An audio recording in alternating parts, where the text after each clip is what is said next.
We're joined first by Nick Bryant. He is a freelance writer. He is the co-author of a book called America's Children, Triumph of Tragedy, and he's contributed articles in a number of national journals over the years. He spent many years researching and writing a powerful book called The Franklin Scandal, which has recently been published by that powerful little house in Walterville, Oregon, Trine Day. They also had the courage to publish A Terrible Mistake, Hank Albarelli's book that we've talked about quite a bit on this program. The subtitle of The Franklin Scandal is a story of power brokers, child abuse, and betrayal. And it's shocking on many levels. First of all, the allegations that were made against powerful individuals centered in Omaha, Nebraska. And then the way the victims were turned into creatures that are very hard to recognize. But they were turned into law violators and perjurers as this incredible scandal was covered up. Nick Bryant, welcome to the Peter B. Collins Show. Well, it's good to be with you, Peter B. I have to say that I was quite struck by your book, and I often, before an interview, will speed read a book and just try to grab the central points and, conduct an interview that way. But I was really drawn into your book and read as much of it as I could in the past week. And in it, as I say, you detail these layers of scandalous behavior, of,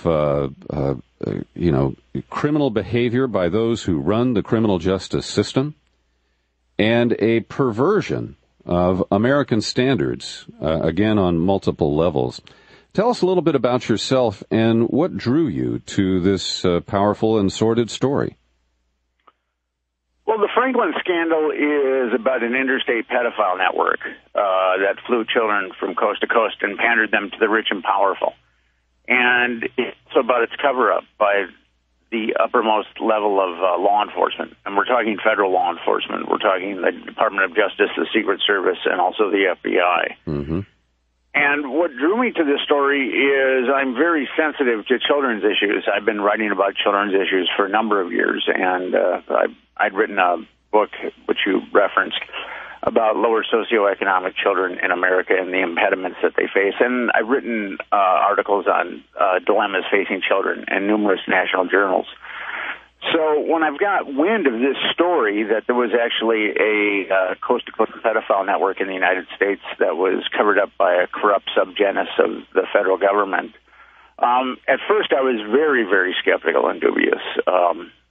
It's very counterintuitive to think that our government, the United States government, or a corrupt subgenus of the government would be aiding and abetting child trafficking, because if you cover up child trafficking, you're basically aiding and abetting it. And so I approached this story with a tremendous amount of skepticism. And as I started burrowing deeper and deeper into it, I found more and more corroboration. And it wasn't too long before I realized that this story was, in fact, true. And at the time that I realized that the story was true, I also realized I was light years away, because I felt like I needed a tremendous amount of corroboration, because the allegations were just so shocking. And as I said earlier, basically I'm accusing the federal government, or a corrupt subgenus of the federal government, of aiding and abetting child trafficking. Yeah. So I felt like the bar was very, very high for me to prove this. And I set out to prove it, and I spent 7 years, and I traveled 40,000 miles on the book, and I feel that I proved what I set out to prove. Let me add that you put your life at serious risk, because witnesses to these events, investigators, met early, untimely, and sometimes highly suspicious deaths. The Franklin scandal reads like a necropolis. Every chapter, there's at least 2 or 3 inexplicable suicides or mysterious deaths. And early on in my investigation into the story, I had my life threatened. And I really had to take pause and decide whether or not I wanted to continue with the story. But I just felt that that the evil that had been covered up was so extreme that I really had to try to put that book together the best of my abilities, and that's why I kept motivated with it and kept reporting on it even after a death threat, and a lot of harassment, too. We'll define some of these are not characters, these are real people described in your book. But Alicia Owen is a central figure. And I'm just curious if over time you developed a kind of, I know you didn't have that much direct contact with her, but did you develop a kind of a sense of obligation to get justice for her, because she was, gosh, words fail me here, but she was used, abused, and then locked in jail, and, as I say, flipped from a victim to a defendant in a case where she clearly had no power. I felt an obligation to all the victims. In the book, I interview a number of victims, and I felt an obligation to all of them. I told them all. I mean, a lot of people were very tentative to give me interviews because there was so many suspicious deaths involved in this story. And but I didn't only feel an obligation to Alicia Owen, but I felt an obligation to all the victims to portray their side of the story, because their side of the story had not been portrayed by law enforcement, state and federal, or the media. So I really felt an obligation to all the victims and to all the people that had been abused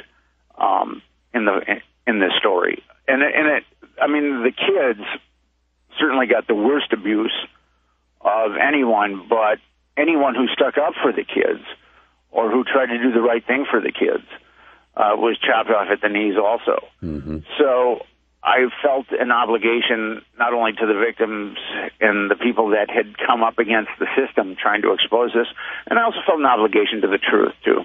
Mm-hmm. Now, Nick, it's a complicated story. There are a lot of different people. So for the purposes of our conversation today, we'll try to streamline it a little bit and focus on the central figures in the case, and invite people hopefully to buy your book and read it to get the rich detail that you offer. Larry King is the real protagonist in this sequence of events. And I want to hasten to add, and I'll probably repeat this later in our conversation, this is not the Larry King from CNN, the Omaha Hello radio host who's in his 25th year at CNN and likely to retire later this year. But the name is the same. Larry King is an African-American from Omaha who ran a credit union there. And it's interesting, Nick, because I, over the years, focused heavily on the savings and loan scandals, the ripoffs of the 1980s. And he was very much like Charlie Keating, like Neil Bush at the Silverado Savings and Loan. He took a thrift, in this case a credit union, and took it for quite a ride, and was later exposed as the perpetrator of a $34 to $40 million fraud on this savings and loan. What happened, Lawrence E. King Jr. Of Omaha, Nebraska, ran the Franklin Credit Union.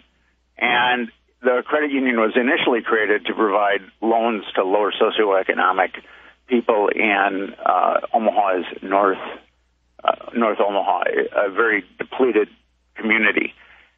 And ultimately, he busted out the credit union for $40 million. And the credit union was only supposed to have like $2.5 million in it.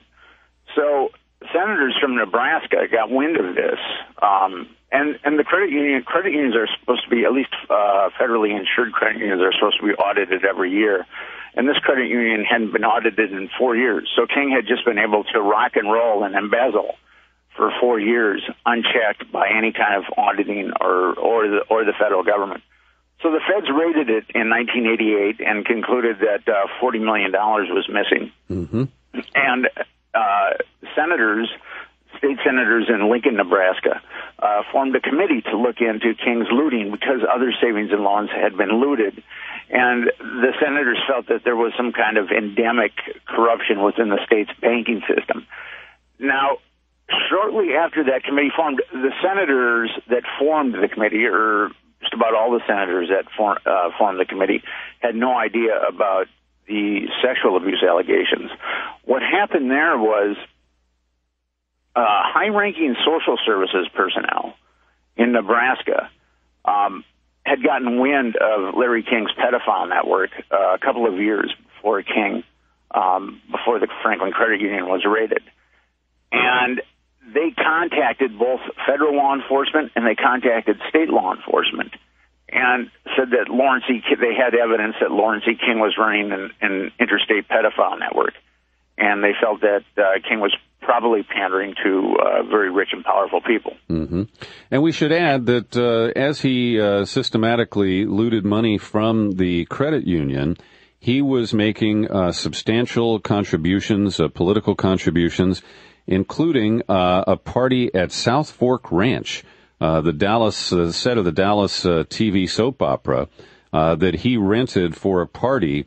And he was a heavy donor to Poppy Bush, George H.W. Bush, and he certainly was able to burrow into the Republican Party elite and had quite a bit of influence, as we'll hear later, as apparently he was able to call in favors from the FBI and elsewhere to not only protect him and prevent investigations into the pedophile events, but also to, as I say, turn things upside down and turn the victims into predators, and in that way wriggling out of any severe consequences for himself. Tell us a little bit more about King, his lifestyle, and in particular, his sexual predilections. Well, King lived a very affluent lifestyle, and he actually opened the 1984 GOP convention with a dazzling rendition of the Star-Spangled Banner. He was a Republican power broker. He moved in the highest circles of the Republican Party. He had very potent contacts within the Reagan administration, and also with people that would be part of the George Herbert Walker Bush administration. His life was he loved flowers, and his life was a bouquet of charter jets, limousines, glistening jewelry, five-star hotels. King basically lived like the richest of the rich on the plundered money. Mm-hmm. And what happened, so ultimately social services personnel had contacted both state and federal law enforcement and said that Lawrence E. King is running this interstate pedophile network, flying kids from the various areas. And they were simply ignored. I mean, law enforcement simply ignored them. And then when the subcommittee got formed, these social services personnel went to these senators and said to the senators, Lawrence King's embezzlement of $40 million is not the whole story here. King is running an interstate pedophile network.